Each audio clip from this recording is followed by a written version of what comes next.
What is going on, everybody, and welcome back to Srtty Runback, here to be your weekly intake of all things North American Developmental League of Legends. It is the day of the LCS Challengers League Grand Finals. We have one more best of 5 between Evil Geniuses Challengers and Disguise to see who takes home the crown to cap off our summer split. We're here to talk about all of that, as well as the NACL Qualifiers, semifinals, and finals, just to make sure we have all those pieces ready for the promotion tournament happening later this month. Welcome, everybody, to episode number 27 of Srtty Runback. I am Grapes. I'm joined alongside Hawk. Hawk, we have a great episode planned, some interviews, as well as, breaking down the finals, of course. Yeah, I know. I mean, it all ends here, but my God, what a way to end it we have. I am beyond excited for this finals. I've heard from the player that we interview later in this episode that the finals are almost sold out, which is amazing. I mean, it's gonna be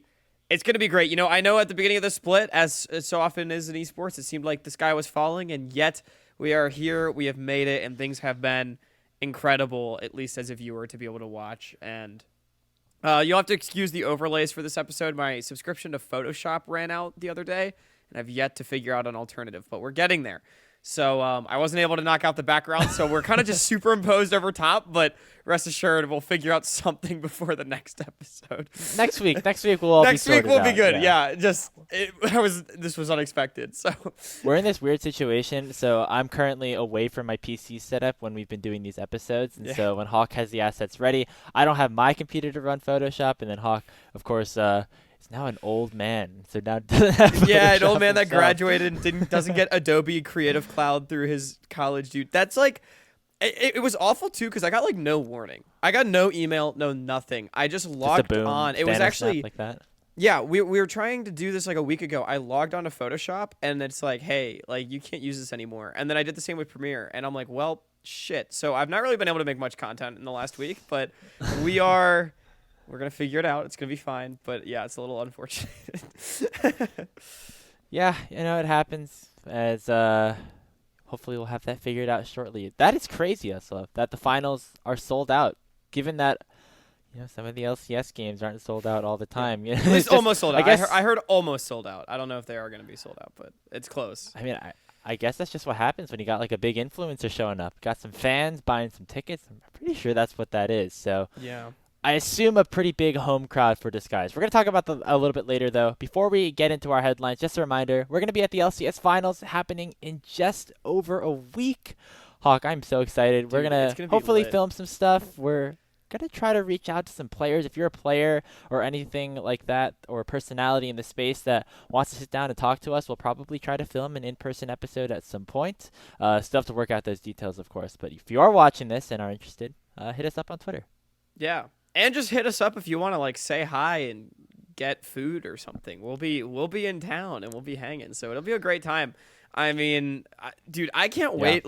The finals in Raleigh were awesome. I went to my first live league event barely over a year ago, and I've been to so many since then. And live league events slap. So I'm ready. It's gonna be a great time, and yeah.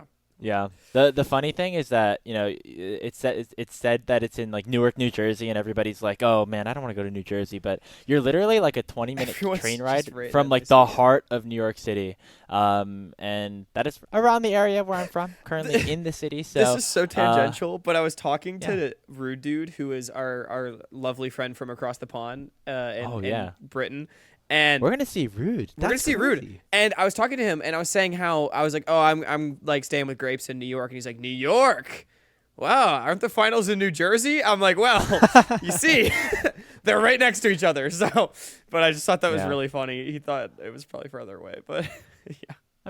American geography is weird sometimes. Yeah, so that makes sense. But yeah, and I was like, Rude, are you excited to chill in New York City? And he's like, if I can make it to New York. I'm like, brother, it's a 20-minute train ride. Just take the subway. Yeah, pay a couple bucks, hop on the NJ Transit, and you'll be all set. Exactly. So, enough travel tips. Let's talk about the actual episode that we've got planned here. Enough roasting our European friends. We're going to start off actually in the NACL qualifiers just before we head into the big event that is happening later today if you are watching this episode upon release.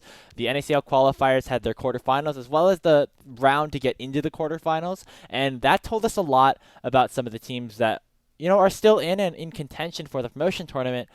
But now also we see a lot of teams eliminated, or not having the greatest performances so far this tournament. Hawk, with the season winding down in the summer split, who is the most disappointing team in the qualifiers for you? I look, Grapes. I don't think it could be anybody other than the one of the top four that got eliminated. It's Lit, right? I mean, like, sure, other teams have had disappointing showings, but Lit, I just expected so much more from this team, and then they went down pretty hard. It was an unimpressive showing in the group stage, an unimpressive early exit, and again, to give them a little bit of credit, they had bot lane shakeups, but even then, like, Rock Boom and Plux should still be a really, really good bot lane, even when they've not been playing together for too long.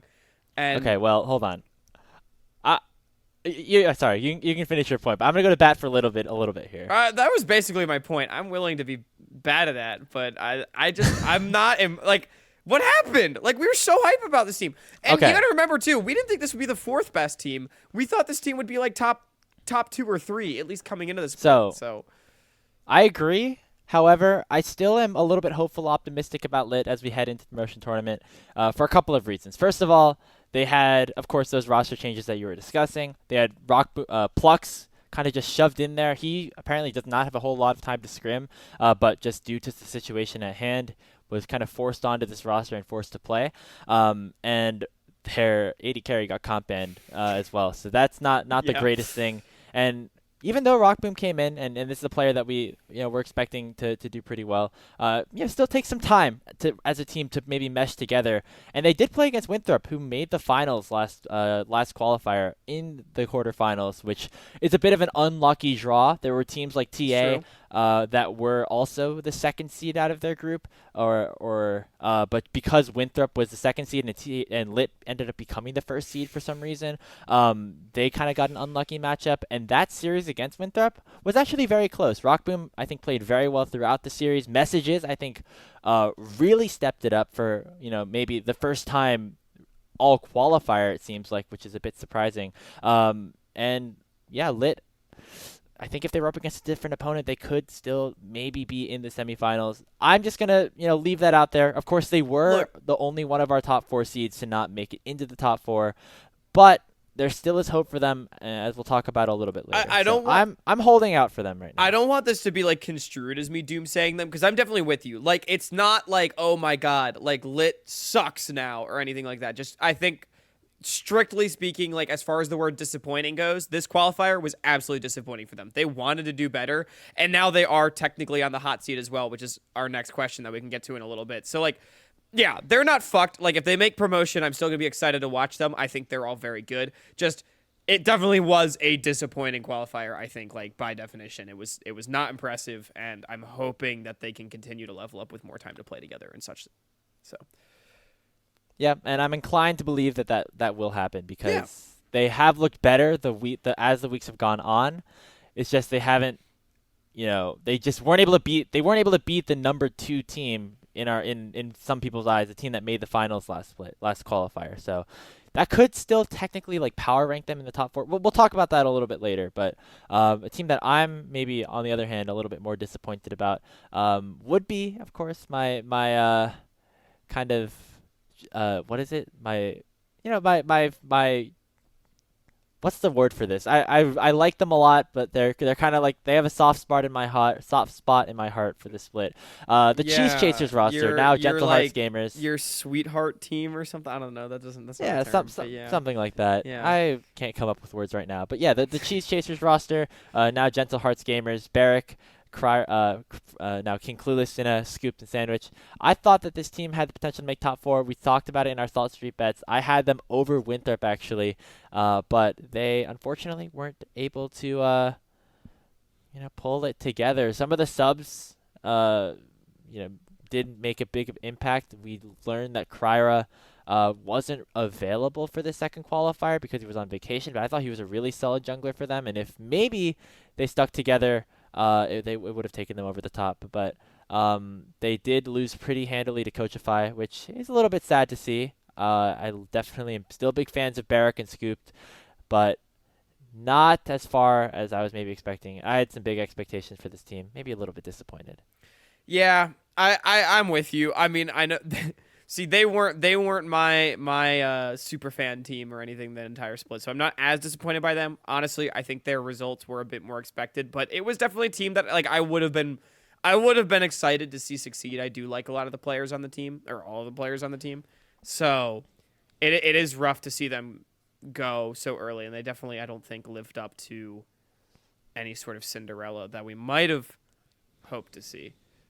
It was also because they were playing Coachify in the quarterfinal. Like they got a decent break, even though they had Mirage Alliance in their group and kind of got smacked around by them. I was ready to push that aside and say, if that's Mirage Alliance, you got to match up against Coachify. This team has looked a little shaky in the past. Like if you can get through them, I'll have the hope. This is finally the roster that we've fully come together with, but. Yeah, they kind of dropped the ball. So that would be my kind of most disappointing team. The other teams in there, I think, other than Komodo, which I guess is big disappointment, but kind of on a larger scale, and we've talked about them a little bit already. Yeah, out of teams that like we thought maybe could make big runs, that would be my vote. Yeah. Yeah, Komodo, I had a lot of expectations for. They definitely did not live up to them, which is definitely a tough break. But maybe we should move on for the sake of time, to our second headline. We talked a little bit about it. Lit, they are the ones on the hot seat.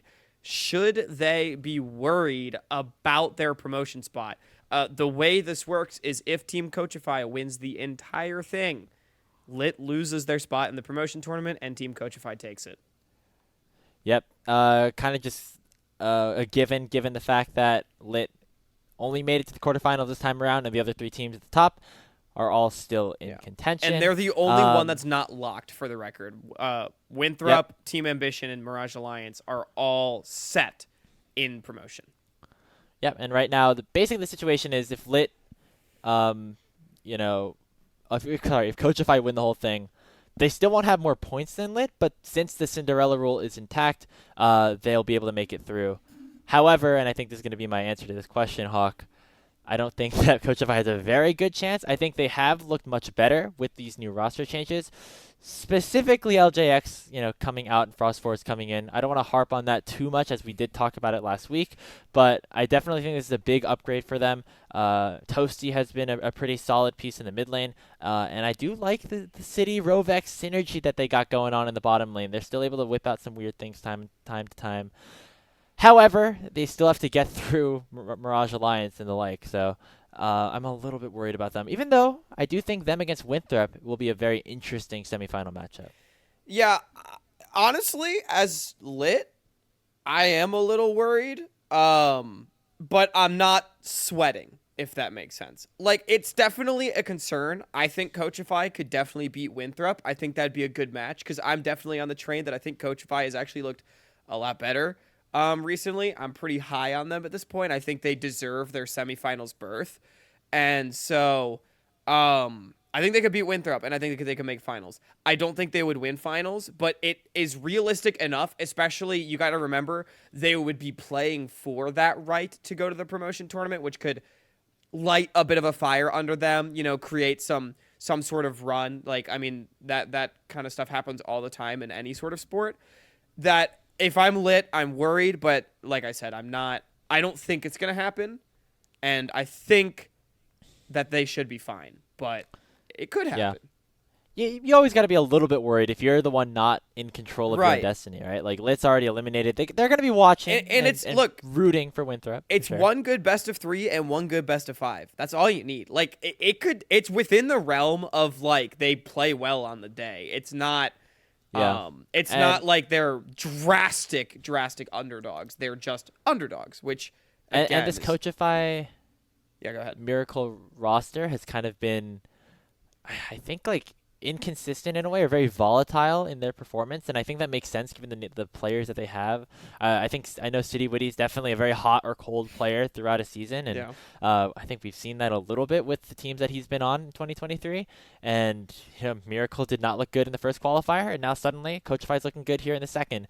And if they're riding that wave, maybe they can take it all the way, kind of like how Rock Bottom did almost in the spring split. And I think a similar point rings true here, Hawk, where even if that momentum's riding high for this team, like it did for Rock Bottom, there still is a Titan at the end of the road that they're going to have to try to conquer, and that likely or could be Mirage Alliance or Team Ambition.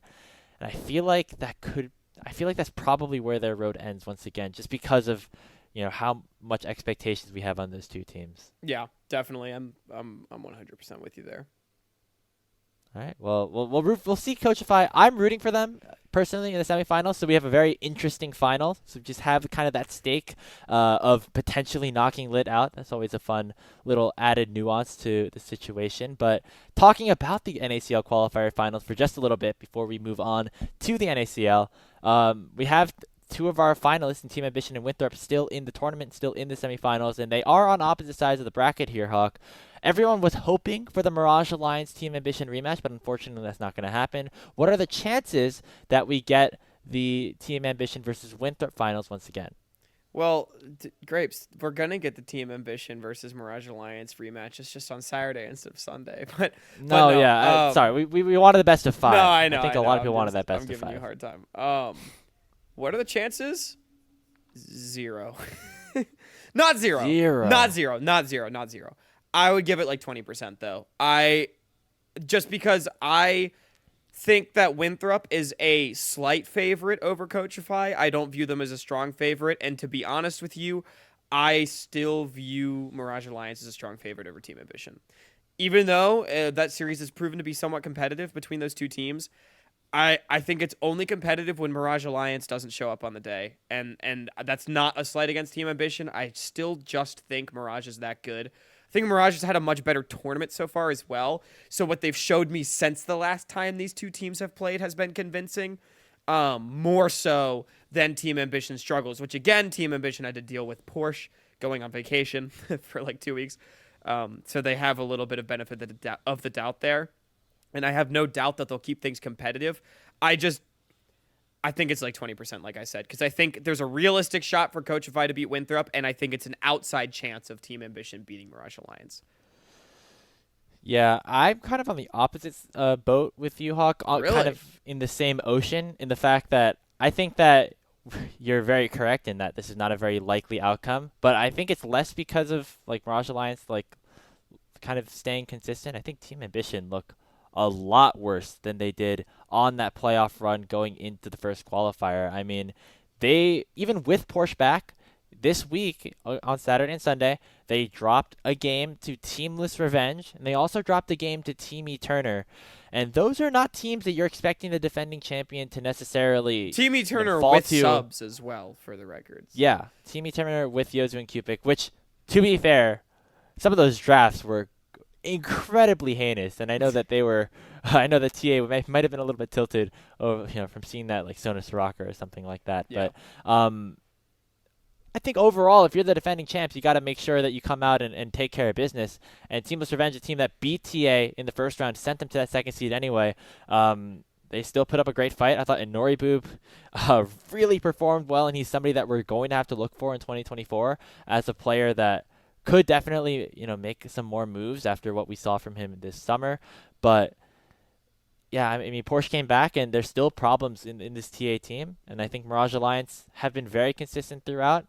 But even with that consistency, I think it's just going to be TA kind of being the ones that make the difference here. And I hope they prove me wrong, because when this team is firing on all cylinders, they look really good.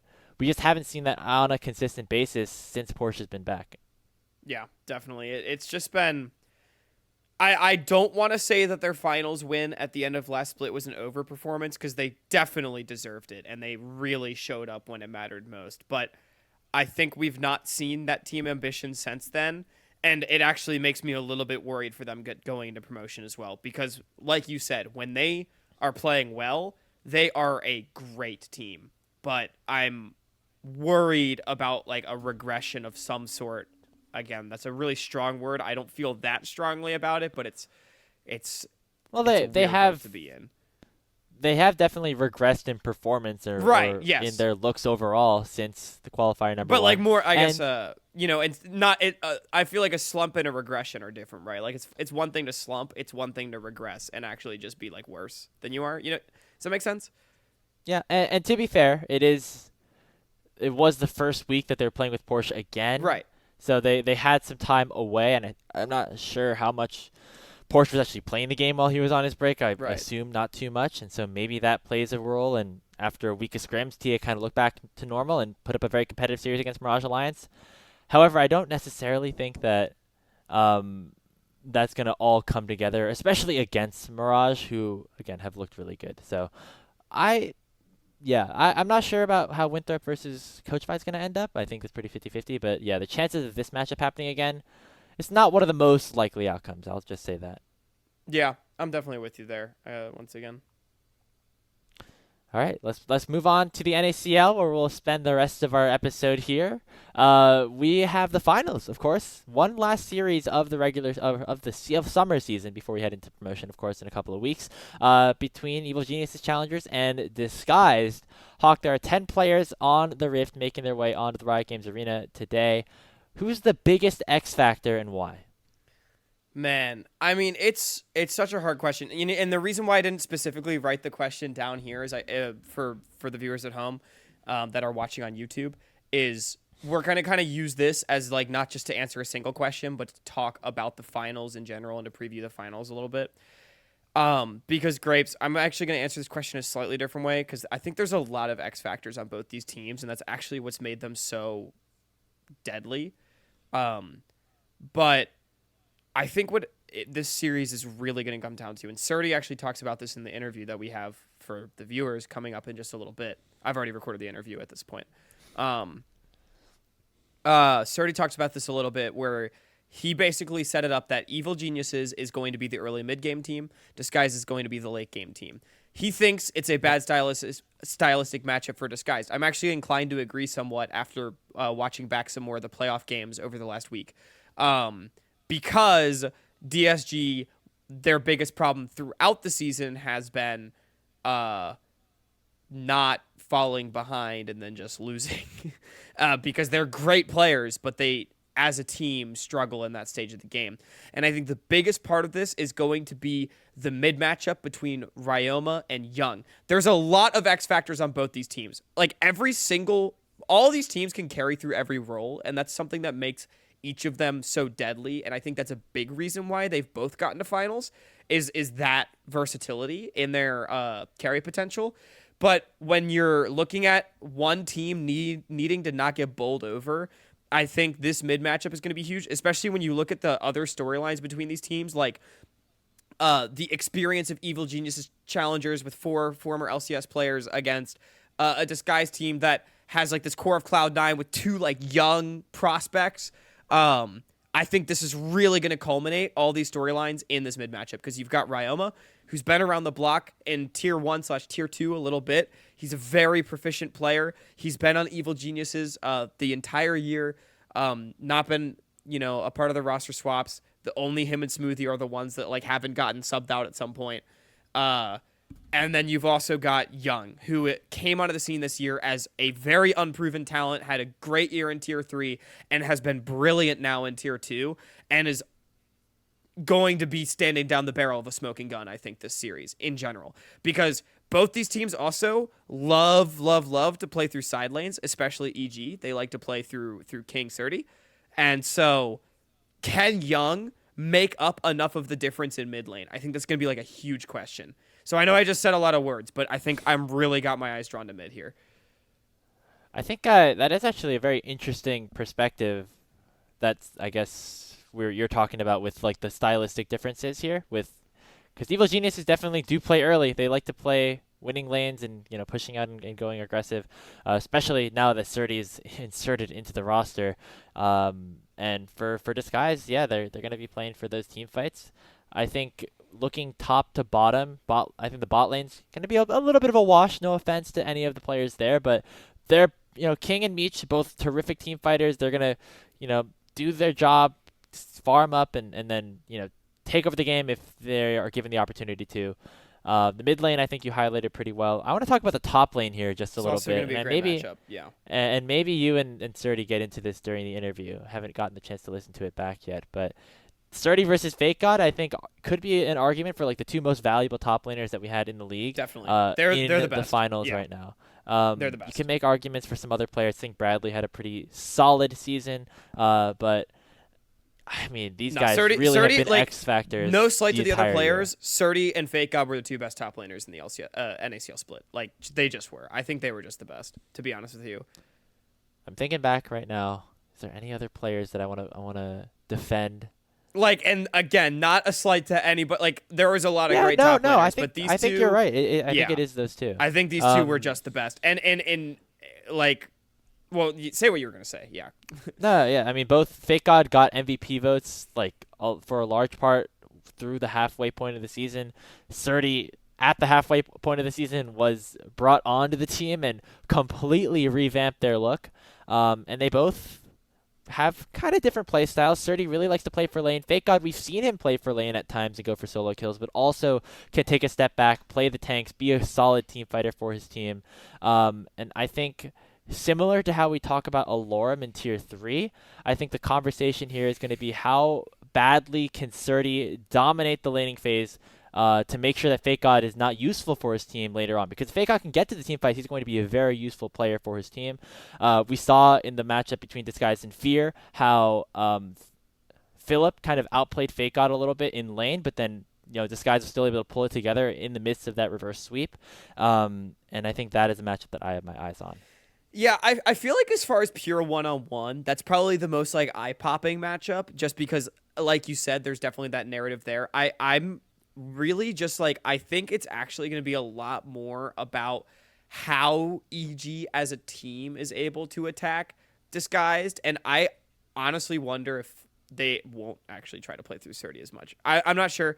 Again, I also have the benefit of having just talked to Srtty. He didn't explicitly say that, but the vibe I got is that he actually seemed to think that top lane wouldn't be like where this is decided, because he thinks that Fake God is going to play non-interactive against him. We'll see if that happens, but Yeah. I do think I agree with you though. As far as pure one-on-one, this is definitely going to be where all the marbles are. To talk about one more thing as well. When the chips are down later on in the game, everyone's eyes should be on Meech. He got a pentakill in his last series, and King, yes, but if Disguise is supposedly favored in the late game, which they have been brilliant team fighters, especially in playoffs. I mean, they beat Cincinnati Fear off of some very quality team fighting. Meech in his last series played had a pentakill. I mean, like, definitely have your eyes on both these 80 carries later on in the game. But I think when the chips are down, like 30 minutes, 3 items each team, look at Meech, because Disguise is going to play for him, and EG is going to play to shut him down.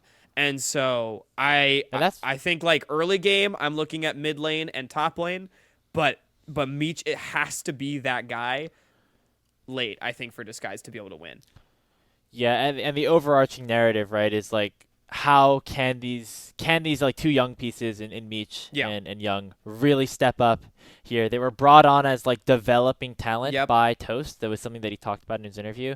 That he didn't necessarily want the best team like at the moment that he signed them. He wanted the best team kind of to develop throughout the rest of the year. And this is the final test for them. It's the grand finals against two players that have been on the LCS stage time and time again in Ryoma and King. I think that's a very, very cool storyline. Yeah. Quick question for you, Hawk. Before we get into like our little prediction thing, which jungler do you think is going to work the best for EG here? Because I'm pretty sure Armeo is starting the series. Do you think they experiment with the 6-man like they did in LCS? And what's the best option for this team? I think Armeo is the best option. EG can carry through all 3 of their lanes. I don't think they need Shaden. I think they're going to stick with Armeo. I think the team has looked better with Armeo. Armeo's been here for their entire playoff run. They should keep Armeo. Maybe if things start going awry, I don't even know if they're bringing Shaden, to be honest with you. Based on what Srtty said in the interview, Armeo seems like the plan. He didn't really talk about that too much, though. But that was just the vibe that I got. I unless like they go down 0-2, I think you just stick with Armeo. He feels to me. I know this sounds weird to say because Shaden's been playing literally the entire year, but Armeo feels to me like agree. Evil Genius's Challengers jungler, because in the like month that he's been playing for them, EG has looked so much better. So, yeah, and just to real quick add some more stakes, sweeten the pot, I guess, and preview these finals. we've actually talked a little bit about these players already as far as like X factors. Players like Srtty and like Meech and even Young right now in this series tomorrow in front of a mostly sold out crowd at Riot Games Arena are making their case to start in LCS next spring. With this series, people. You look at the disguised post game Reddit threads, and people are saying, "When is Meech going to be in LCS?" It's the same shit you would hear about APA earlier this year. Like he would pop off on, and then there would be like some solo queue clip, and it's like, when is APA going to be in LCS? That guy's been top of Champions queue like every single time, right? Like these players, I really especially think Srtty and Meech tomorrow are playing to be on LCS, and not that series will decide everything. But it's going to be a huge indicator. And so I think the reason why I say, obviously, both bot laners are going to be important. King against Meech is going to be an incredible matchup as the game progresses. If Meech can carry and get another pentakill, that guy will be on an LCS team in 2024. And you can quote me on that. Oh, that's a very interesting take. And I don't hate it very much. If Meech pops off, if Meech gets disguised over the hump in team fights, that guy will be an LCS. No cap. Man, that's my take. I was a big Meech fan from day one from CLG this year, but I mean, yeah, and same thing with Srtty. Anybody else carrying the team to LCS? Yeah, I mean, yeah, sure. Same thing with Srtty as well. If he like slams down some pick tomorrow and blasts Fake God, like he might be an LCS. I think it's possible. So I am so excited to get to talk about the off season and like which players get moved up. Oh, it's gonna be so good because, dude, I know I said this in the last episode, but I'm coping so hard. Like, I have to believe that this split was like the wake up call for North American orgs, right? Right? We're not gonna import piss randoms. God, please. Maybe it's a good way to transition into our next topic here, Hawk, because we're looking ahead after the NACL Finals. To just an overall state of things, and also maybe just a little question to set things up here. This is the only event in all of 2023 in developmental League of Legends in North America that is in person, that is in the Riot Games Arena. There were plans to have the finals in spring in person, but due to some scheduling conflicts, I think that was not able to be done. Do you think that there should be more events like this in person? Because right now, I feel like hype for the NACL is very high. Sky's Toast is going to come in. I have a feeling it's going to shatter viewership records or organic viewership records for any developmental league that we've had in years. What are your thoughts on maybe expanding things, being in person a little bit more? Because I'm going to tell you right now, I have some pretty intense FOMO sitting halfway across the country, knowing that this event is happening right now. I wish I could be there. I'm so mad. I wish we could both be there. That would be so fun. Like if only Los Angeles wasn't all the way across the country, we could be cooling it at the NACL Finals. But, first of all, as far as Disguised goes, this is so clearly like the way. This is the future. Disguised Toast has, I think, done more to renew interest in Tier 2 / League of Legends in North America as a whole than I think anyone has done in like 3 years, at least. Srtty actually even shouted him out in the interview. I'm just spoiling the whole interview by telling you guys these things, but it's fine. Still watch the interview. He said a lot of other good stuff, but Disguised has done amazing things for this league in such a short amount of time, and the fact that Disguised made finals is a good thing, I think, for the league. Very, very good thing. It's a good thing for the league. With that being said, I think there definitely should be more Tier 2, 3 events. The one obvious roadblock is that, like, Wednesdays are, like, the only free days in Riot Games Arena. But I feel like Riot should really try to invest in creating Tier 2, Tier 3. Like, fuck it. Even, like, Tier 4. I don't know if that's a thing, but, like, more live Risen Champions League live from I don't know, MSG. Like, well, maybe not that, but like sponsoring more live league events, because I said that it's what we talked about at the top of the show. Having now been to a bunch of live league events in the last year, they have done so much for my. I mean, I love this game anyway, but like they've done so much for my interest in League of Legends, and I think for fans, like being able to go to an event and really connect with the community is going to do so much more than like any sort of social media campaign can do. Getting to meet people in person and enjoy the game and be with like-minded people in a physical space is just so valuable. And whether they're doing it in Los Angeles at the Riot Games Arena, if they can find a way to just sponsor like small grassroots tournaments somewhere. Like collegiate, like collegiate lands, man. Like there's communities there that are untapped that I think would inject so much more excitement. And like, next year, maybe the top 4 for NACL can be in the studio or something. If they can swing that somehow, I think there's a lot of value to be had there, to be honest. I 100% agree with everything that you said. However, don't should hit me with the more however. Tier 2 events be held in Riot Arena? In the current state of the NACL, I don't think so. I think having a big culminating finals in the current structure of how things are set up, which I think we're gonna get. I'll continue on. I think if you had more games like in person, it would be a lot of money that you're spending for Riot, and I feel like the viewership would kind of dwindle down a little bit without having this like singular area of hype going to the finals. Kind of like how going to CLOL. Actually, if you remember back in 2020, they did actually have Academy games in person a little bit during the LCS or before COVID shut everything down. Yeah, back then they had like every Academy game in person. Am I wrong about that? They used to like do them in the studio, I think. It was something along those lines, but that's not exactly what I want because I'm with you. That's a lot of resources for not a lot of reward, and I'll let you continue your point in a sec, but that's part of, I think, the reason I'm advocating for not necessarily at Riot Games Arena, because honestly, I don't think, like people that want to watch League in Los Angeles will go to LCS, unless it's special, like the NACL Finals with Disguised Toast. Yeah, I think we're coming at this question from, like, 2 different angles, I think. I think my continuation here is that, if we can develop the tier 2, tier 3 scene into something a little bit more exciting along the lines of like an EU Masters or something like that, then I think that is the healthiest state where we can get in-person events to happen, get people in these lands, get pros in that environment where they're playing on stage, because that is the best form of practice that you can get to being a professional player. And I think, that means that things probably will have to change a little bit year after year, split after split to get to that point.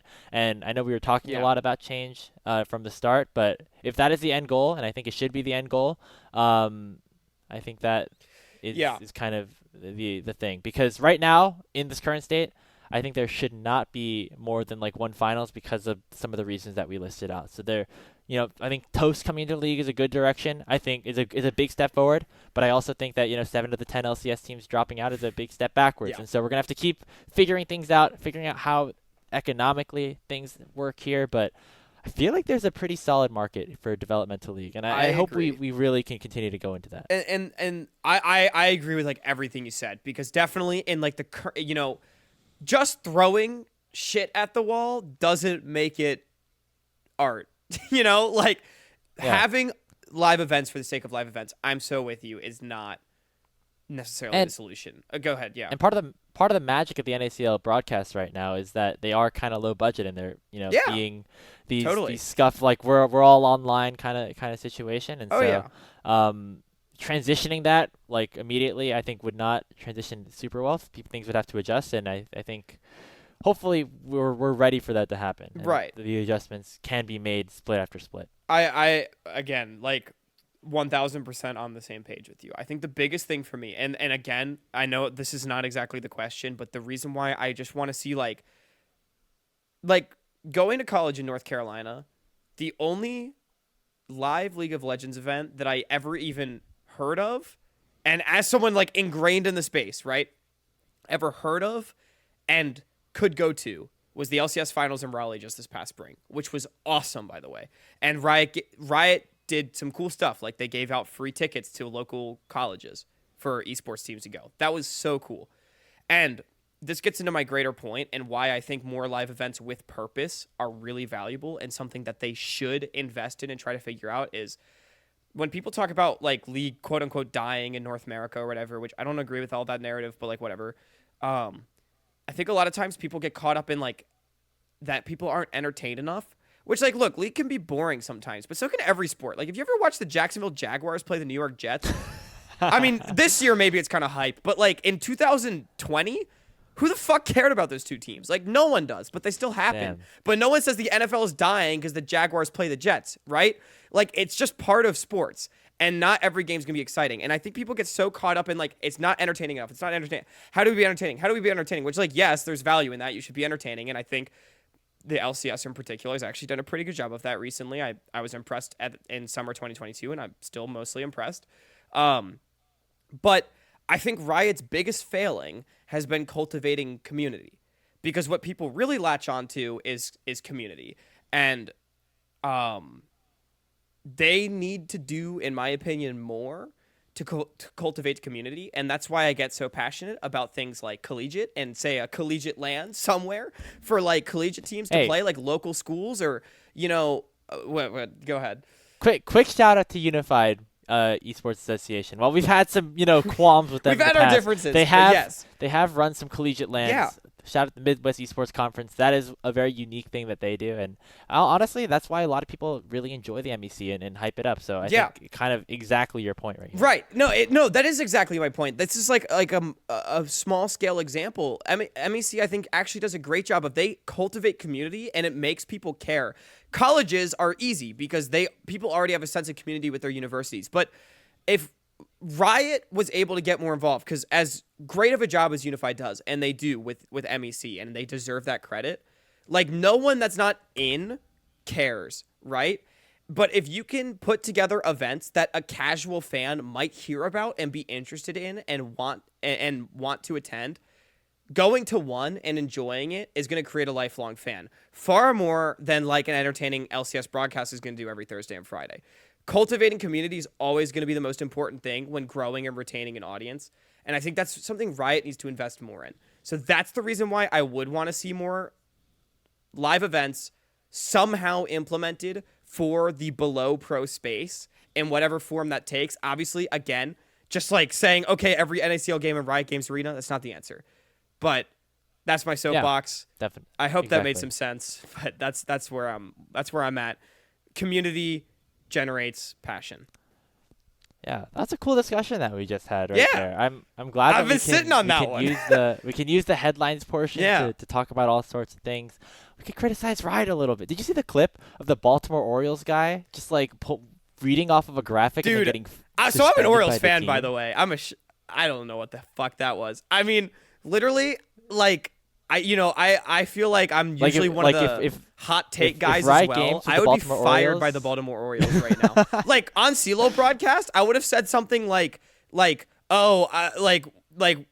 Maryville hasn't won a title in 3 years. This is their records, and they would have fired all of us. Like, we did say that. We did say that. We would have gotten fired. That was one of the first things that we said.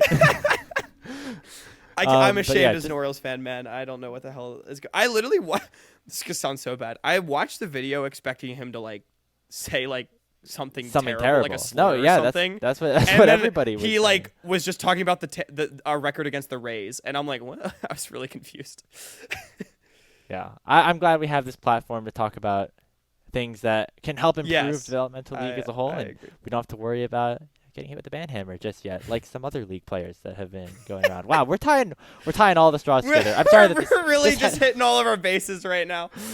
It's a really long headlines portion. It is. Spoilers, I'm not on the interview, so this is why I'm just kind of on No, we're having a good time. It's the finals preview. This is like, I feel like our last episode to really get into everything like NA Dev as well. So not that there's not stuff left, but like this is the last week that we have both NACL and the qualifiers in the same week. So like we gotta take our chances.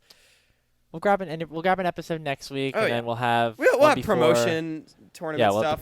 I'm sure we'll have an off-season episode somewhere. The Srtty Runback Invitational, it's totally gonna happen. We got we can talk about this on the flip side of our part 2, where Hawk got the chance to talk to Srtty of Evil Genius's Challengers.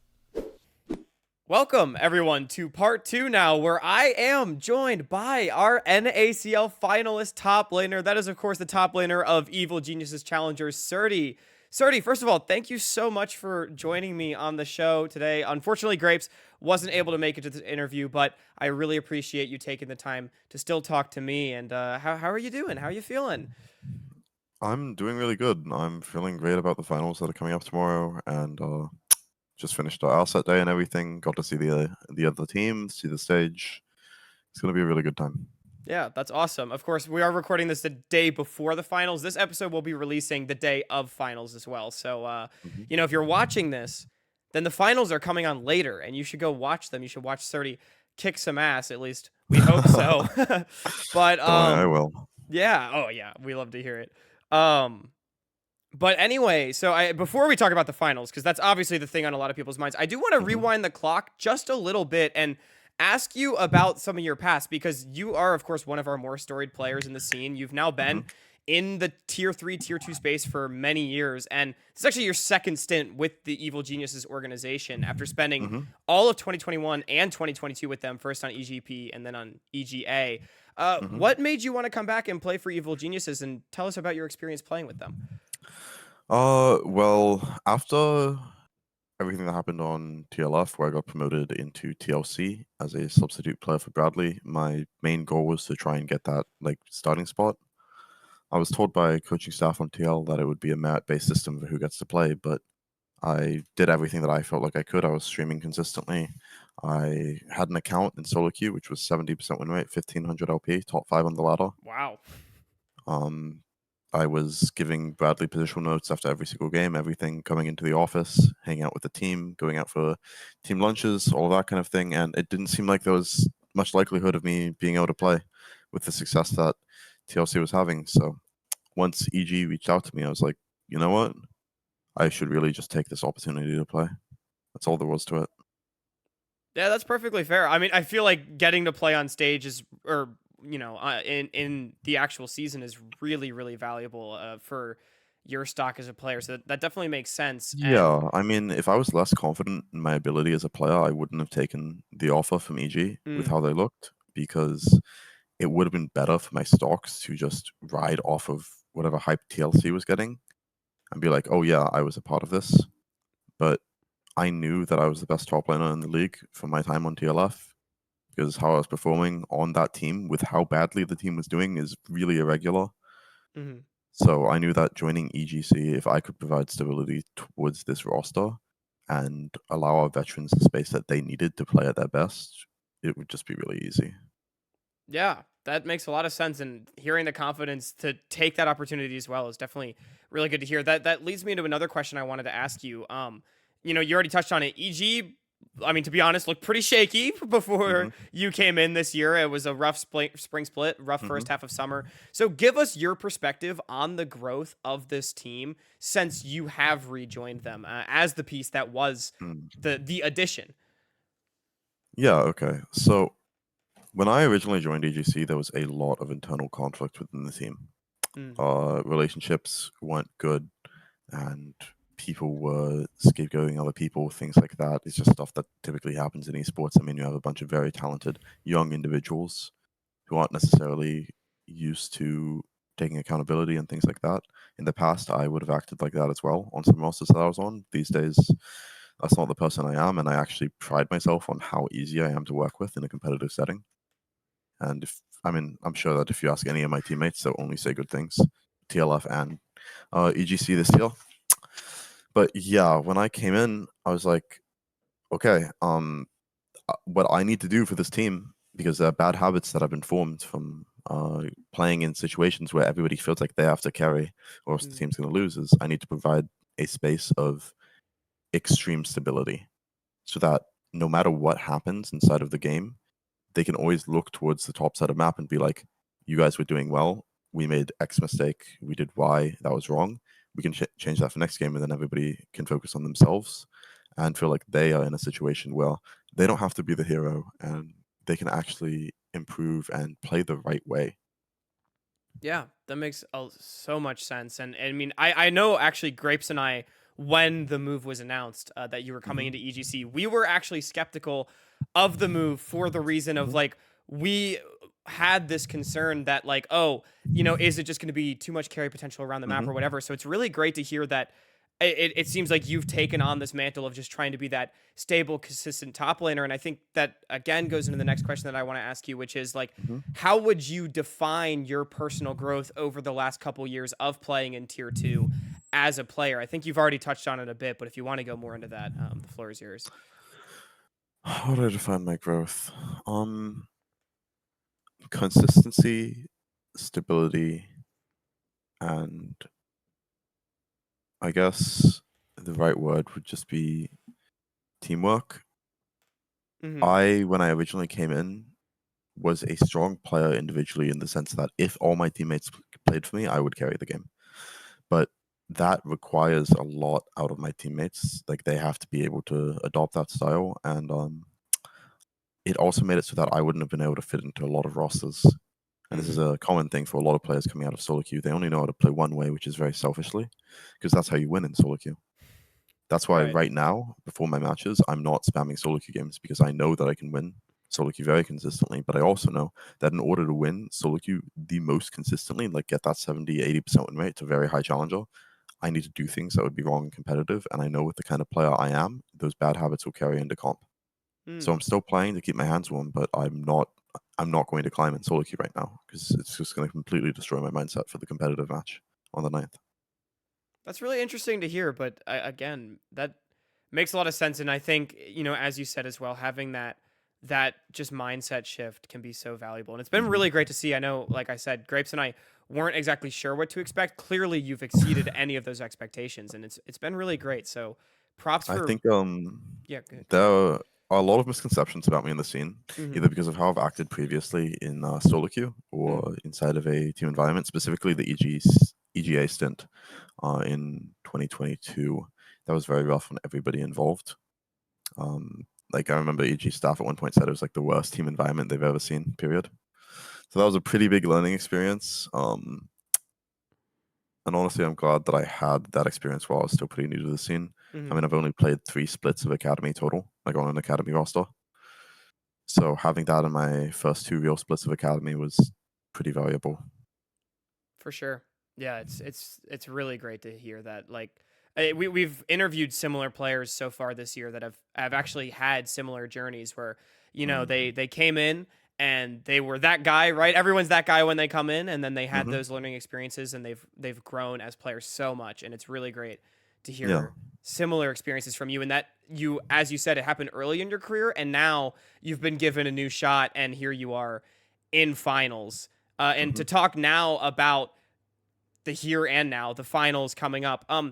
What value do you feel that you bring to the team? You said this level of stability, which definitely makes a lot of sense, and you also mentioned that you feel that you can give the veterans space to play their game because, Hmm. of course, you are the only one now that hasn't actually played in the LCS before. What Yeah. is that sort of like, and what sort of value do you feel you bring to the squad? I mean, on this team, I'm like the rookie. When I was playing with Shaden, it was kind of the two of us. But now that Armal's in and Mm-hmm. Shaden's playing in LCS, well, they're both splitting time. But now that we're playing with Armal in Academy, I am like the rookie player on the roster. But the things that I bring to the team, I think, aren't adjacent of what a rookie normally brings to a roster.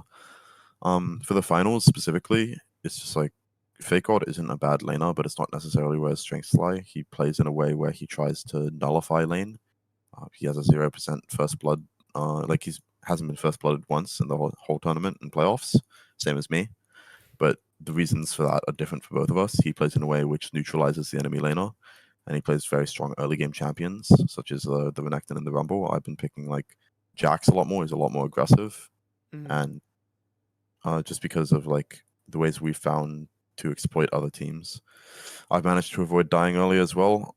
I think when it comes down to the finals, it's just that I have a much bigger champion pool than Fake God does. Fake God is limited to 3 or 4 champions, which he's very proficient on right now. That would be Rumble, Renekton, Aatrox, and Jax, and I guess a little bit of Cassante. But that makes it extremely telegraphed, like what he's going to play and what he's going to do, and I have answers for everything. Ooh, I love it. Obviously, you don't tell us the secret technology, but like, do you have Of anything course not. spicy cooked up like in the kitchen, or are you just ready with like the usual I for mean, his champs? you guys might consider it spicy, but to me, it's pretty normal. But you'll see on stage. Okay, all right. I'm excited to look out for it because again, definitely don't Mhm. want to hear any strats before Of course, of they come course. out. But oh, okay, that's really exciting. I know we've been really excited, looking forward to the finals. As far as Mhm. matching up against DSG as a whole, how do you feel that Evil Geniuses Challengers like plays into this matchup and I don't know, like any sort of banter that you want to throw out, anything like that? I mean, I'm gonna do like the standard esports thing of being like, oh, these guys have made it to finals. I really respect them, and like they're all doing great. Of But course. the reality of the situation is, although they've made it to finals, they did not look strong getting to finals. Ooh. Like, I mean, they were nearly knocked into the lower bracket by a very weak field, and they were going like extremely long games, barely scraping out wins versus them. And then we played versus them, and we had a 13K gold lead every single game. Fair Every single enough. team that we have beaten since we lost to FlyQuest, we had a minimum of a 10K gold lead. Because we are after that series, we became extremely good at playing early mid-game macro and choking out jungle camps and choking out vision. And DSG as a team is dysfunctional, and they rely on making it to late game for their AD carry match, and they're not going to be able to make it to late game into our team. Their win con is not there.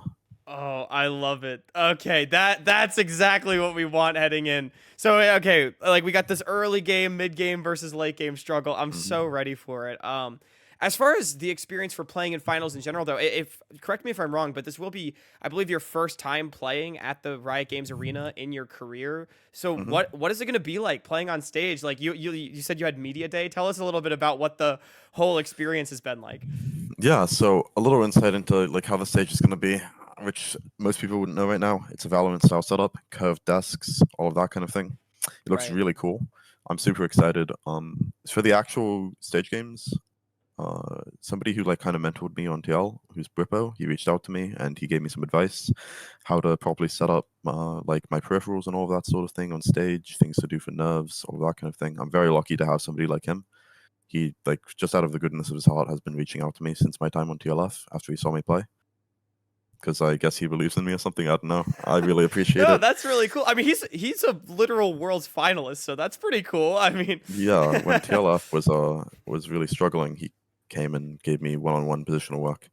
And I that's was like, awesome. "Wait, you're not gonna make me pay for this? I mean, okay, like I will take it, obviously." Yeah, that's super super cool. Okay, yeah, just feeling ready to play on stage. Shout out to Bwipo for the advice. Yeah, shout out to I Ripper. I think the last major question I have for you then, Srtty, is just as far as looking ahead to the future. Obviously, finals tomorrow, all focus is there, but I would assume you do still have aspirations of going pro. And although you might Yes. not know exactly what 2024 holds, what are your, I guess, like hopes and aspirations for the future heading into next year and beyond?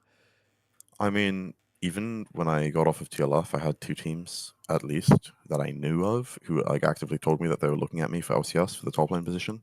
Mm, Um, I'm really hoping that I do get that LCS spot going into 2024. I mean, the main thing is making it into the LCS. Like I've played in LCS scrims before. mm, I do well. I know that if I'm playing on the LCS stage, especially if I have like a decent roster around me, I'm going to do very well. And even if I'm on a losing team, I know that I'm going to do well, and I know that like I'm going to stay inside of it. It's just about making it into there in the first place. So I really hope that I get one of those spots. I know I'm at least better than like very clearly better than at least four of the top laners in LCS right now. Like Solo, Hansa, Someday. Dokla's laning has been abysmal, so I'm gonna say Dokla too. Hey, that's But yeah, that's that's world's representative Dokla right there. I don't know. No, I'm kidding. I'm kidding. But that's awesome. I mean, I'm not saying he's a bad player. I'm just saying that if you Yeah, put of us up course. against each other 100 games in a row, I'm going to come out on top at least 60 of the games. Right.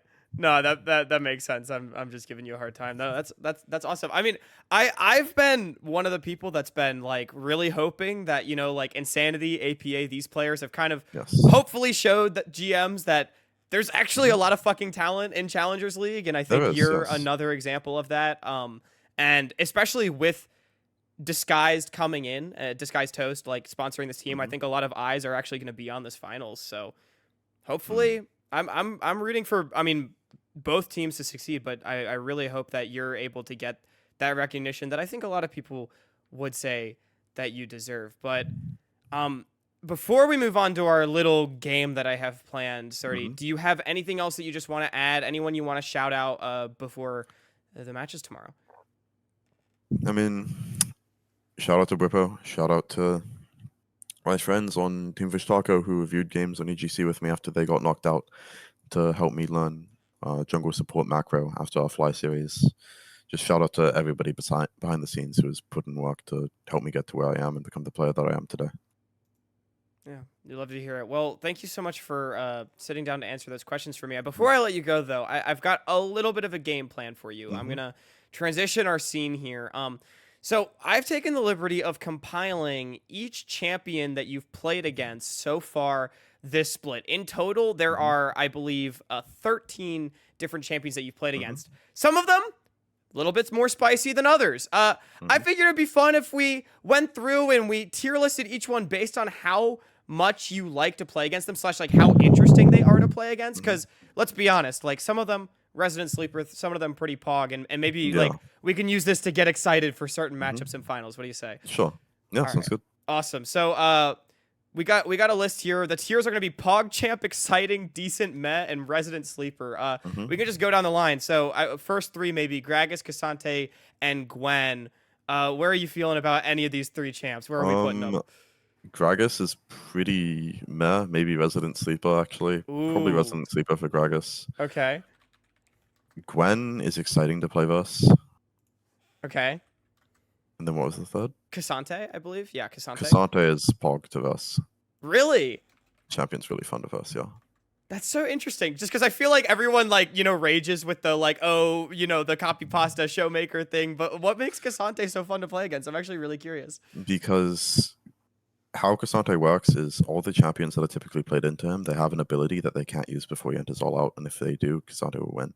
Jax is his E, Renekton is his W. They have these things, and it's like a mind game. It's a holding game. If you see them use it, then it's really good.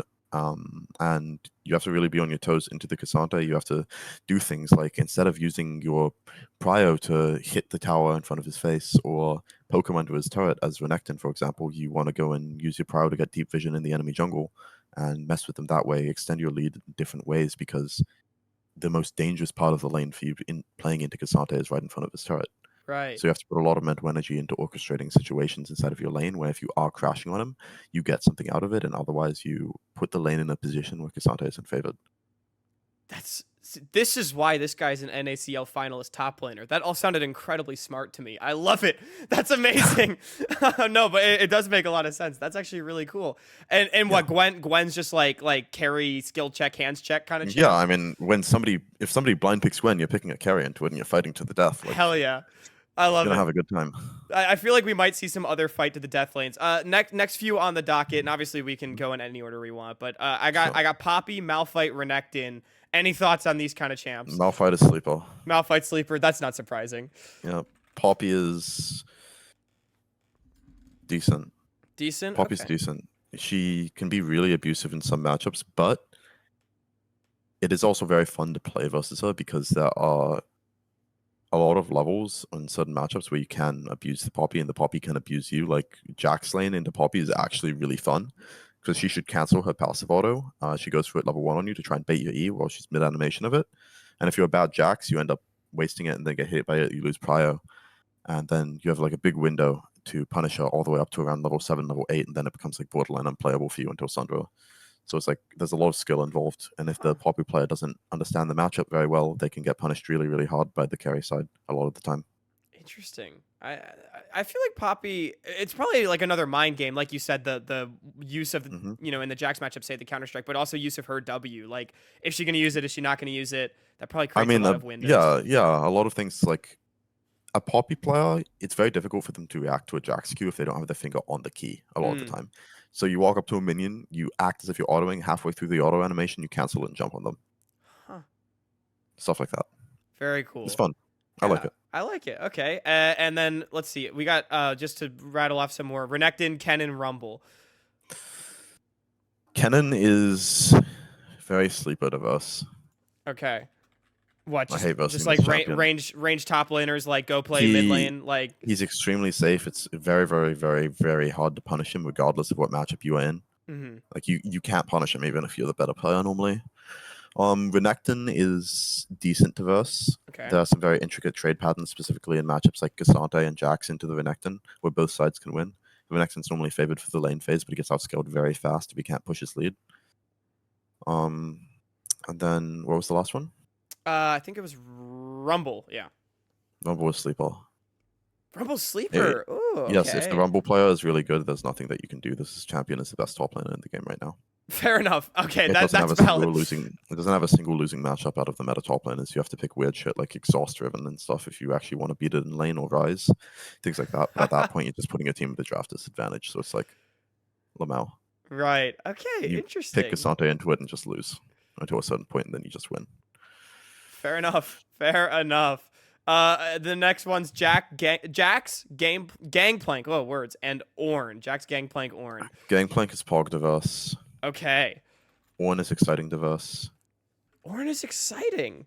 Yeah, very skill shot based, high damage tank with mobility, high wave clear, and a unique building mechanic. It makes lane very interesting.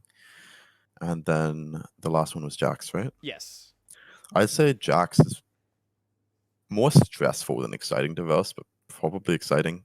It's just like, you're on a ticking time bomb versus guy. Like if you pick Renekton into him, you're just thinking, oh shit, I gotta get my team these first 2 heralds before he has Sundra, or else Right. I'm gonna be useless. That's totally fair. And then finally, we got 2 more champions for this. We got Olaf and Gnar. Where are we feeling? Where are they gonna end up? Olaf is really exciting diverse, probably PogChamp. That's not surprising. Yeah. Yeah, it's just a lot of fun playing versus champion because if you're really good at your top jungle or like against the Olaf, you should be able to punish this guy pre-6, and if you can't, well then he's just better than you. I'm sorry. And then Gnar, it depends on the matchup. Gnar can be extremely resident sleeper diverse if you're playing something like, what's a good example? Something that's like has trouble interacting with him, like Garen or something like that. Okay. But in matchups like Renekton, I'd say it's pretty exciting playing into the Gnar up until a certain point. Okay. I think I'd probably put Gnar on the exciting. Well, sorry, what was that? Go ahead. I'd probably put Gnar on exciting. Okay. I think it's fun. Cool. There's a lot of skill expression in those matchups. I like it. Okay, so what you're telling me is we need to see Cassante, Gangplank, Olaf matchups in finals, and we don't want to see Gragas, Malphite, Ken, and Rumble matchups. That's what I'm picking up here from this. I mean, Fake God's not picking Gangplank or Olaf, I'm sorry. And he's probably going to be picking like Rumble or whatever the heck else. Oh man, I mean, I can't say I'm surprised, but like, God. I'm sorry, he's a great player, definitely the second best top laner in NACL, but he does not want to interact with me in lane if he can avoid it. That's fair. I guess I'm willing to accept that. Okay, but if it happens though, like I'm gonna be pogging in the chat. I'll be ready for it. Yeah, of course. Yeah. Well, Srtty, I love getting that little insight. Thank you so much for the actually very good insight into the matchups. And yeah, of course. Even though you said Fake God's probably not going to play Gangplank or Olaf, I'm still going to be holding out hope that we get some of these PogChamp matchups. Maybe we at least get no a way. Cassante I'm holding out hope too. I'm sitting on my hands and knees begging him to pick these champions. Okay, well that's perfect. Come on, Fake God, if you're watching this episode, do 1 game for content. Come on. Yes. Like please. let's get that interaction lane. Make I'm ready fun. for it. Me and Srtty both desperately want it. All the viewers do too. Well, Srtty, that's all I had planned for this. One more time. Anything else that you want to say? Anything else that you want to add before finals tomorrow? The floor is yours. Otherwise, thank you so much for joining me today. I mean, I'm not on his org, but I also don't know if he will ever see this. Though, big thank you to Disguised Toast for everything he's doing for the Srtty scene. I don't know if you know, but the finals for NACL are pretty much sold out from Disguised fans, which means I'm going to be like #1 public enemy on the day, but it's fine. Like, I'm just happy to see it. It's gonna be an away game for EGC, I guess. Yeah, you know? for sure. Together, I like being in the underdog. I'm used to it. That's fair. Yeah, I actually do love that shout out because Disguise actually reacted to a clip that Grapes and I had interviewing your opponent, mid laner Young. But okay. Yeah, but big shout out to Disguise because for real, I like how you say that. Big shout out to Disguised. A lot of good stuff happening. Well, Srtty, thank you so much again for taking the time to talk. I really appreciate all the insight that you were able to give. And I mean, best of luck in the finals tomorrow. I know me as a neutral observer, I'm really hoping for a 3-2, but I am hoping that you can maybe give us some fireworks, make it very exciting. And I'm excited to see what you do next. Thank you. I appreciate that. Hopefully I'm in LCS next year. I'm in if I don't get into LCS after taking EGC from 9th, 1 game off 10th place to winning NACL, I don't really know what you have to do. Very true. Well, fingers crossed for that. Srtty, thank you again one more time. And thank you to everyone for watching this episode. We'll send it over to the outro, but see you there. Thank you very much to Srtty for sitting down with us the day before the NACL Finals actually take place. Very funny story, very quickly. We were going to record this like a couple days ago, but Hawk's power went out. And so unfortunately, scheduling things ended up happening. Srtty was very, very flexible, and we thank him for that. Yeah, shout out to Srtty for being so cool about it. Yeah, we were supposed to record last night at the time of recording. At the time of recording this, we were supposed to record last night, Monday night, late Monday night. But yeah, East Coast, Northern Virginia got ganked by power outages, thunderstorms. Dude, it was wild. I was at work. I work at a restaurant. The power goes out. I sat and got paid to be on my phone. I get paid hourly. I don't get paid by tips. To be on my phone for 2 hours before they finally closed the restaurant. I came home and I texted Grapes. I was like, hey, man. So I got good news and bad news. Good news is I got out of work really early tonight, so we can record earlier. The bad news is I don't have power, so we might not be able to record at all. It was the latter. My power came back at like 1 in the morning, but it was kind of doomed by then. So Yeah, and we got some good stuff out of that. Hopefully, some of those matchup interactions actually become a factor during the finals today. I was floored at like. My man at the drop of the hat just gave us like challenger level intel on like these matchups. That was super cool. Like shout out Srtty for that. Yeah, I'm excited for it. Maybe we'll see some of that. I'm hoping at least we'll be able to see a Cassante matchup because he put that in the PogChamp tier. So really quick, what's the first champion that Srtty is going to be playing in the final? First champion he locks in. I'm going to go Jax. Ooh,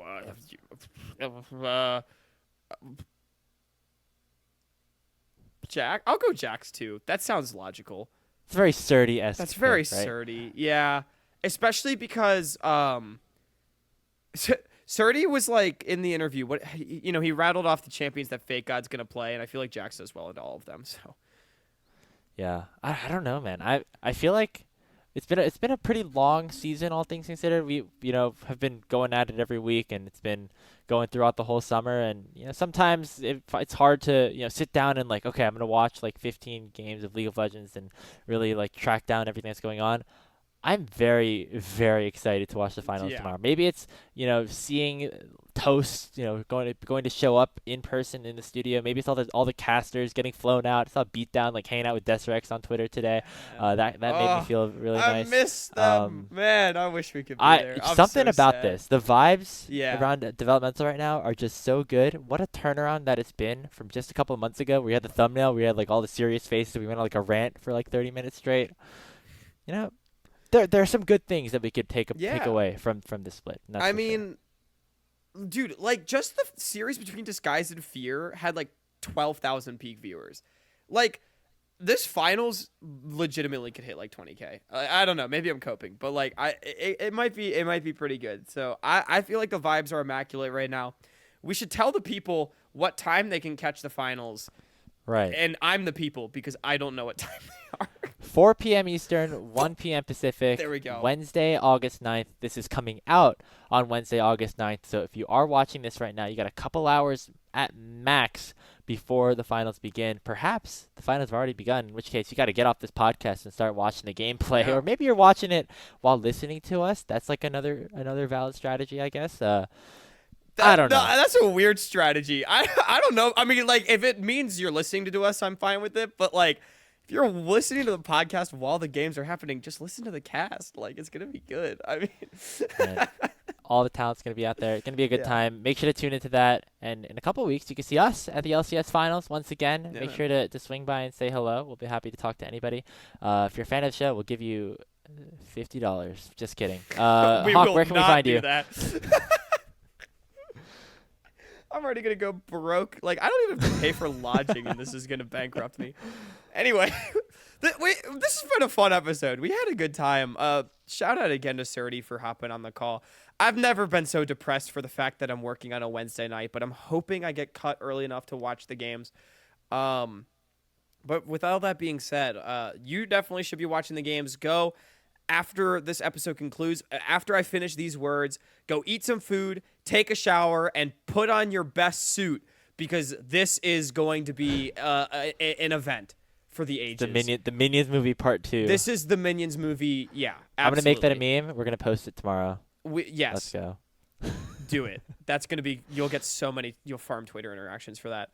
Like, oh, we should like film. Okay, sorry. Anyway, with all that being said, take anything we said in this episode with a grain of salt. Watch the finals. It's going to be amazing. Watch the NACLQ semifinals and finals this weekend as well on the Rally Cry channels. Or they'll probably be on the Challengers League channels, actually, because there will be no Challengers League. So anyway, watch those. It's going to be a lot of fun. But thank you all so much for tuning in to this episode. I think it was a good one. I've been Hawk. That's been Grapes. Also follow us on our social media, and have a good night.